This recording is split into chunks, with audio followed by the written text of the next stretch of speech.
Hello, welcome to my new video. ഇതിന് മുന്നേ ഞാനൊരു പോസ്റ്റ് ഇട്ടിട്ടുണ്ടായിരുന്നു, Doha to Abu Dhabi, Abu Dhabi to Oman, Oman to Abu Dhabi, Abu Dhabi to Doha.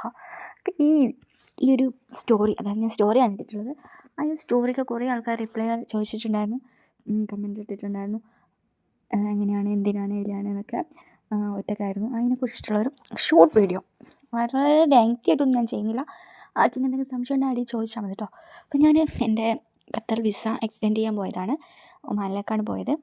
അപ്പോൾ ഒമാനിലേക്ക് വന്ന് ആ ഒരു ടൈമിൽ നല്ല റേറ്റ് ആയതുകൊണ്ട്, ഫ്ലൈറ്റ് ടിക്കറ്റ് നല്ല റേറ്റ് ആയതുകൊണ്ടാണ് ഞാൻ ടച്ച് ഫ്ലൈറ്റ് എടുത്തത്. ഇത്തിഹാദിൻ്റെ ടച്ചാണ് എടുത്തത്.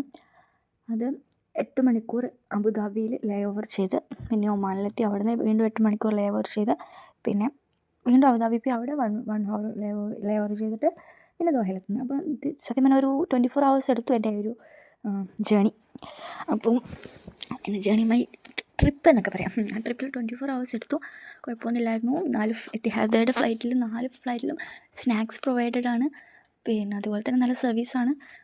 എയർപോർട്ടിനെ കുറിച്ച് പറയുകയാണെങ്കിൽ അബുദാബി നല്ല സൂപ്പർ എയർപോർട്ടാണ്. കുട്ടികളെ കൊണ്ട് പോകുന്നവർക്ക് നല്ല ക്യൂലൊന്നും നിൽക്കേണ്ട, അവർ നമ്മളെ പാസ് ചെയ്ത് വിടും. നല്ല സർവീസാണ് അബുദാബി. ബിഗ് എയർപോർട്ടാണ്.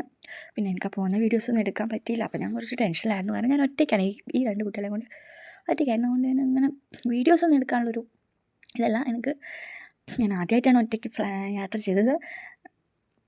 ഇതുവരെ ആരെയും ഫാമിലീസൊക്കെ ഉണ്ടാവുമായിരുന്നു എയർപോർട്ടിലും അവിടെ ഇവിടെയൊക്കെ. ഇതാരും ഇല്ലാതെ ഒറ്റയ്ക്കാണ് പോയത്. അപ്പോൾ ഫുഡൊക്കെ നമ്മൾ കരുതിയിട്ടുണ്ടായിരുന്നു.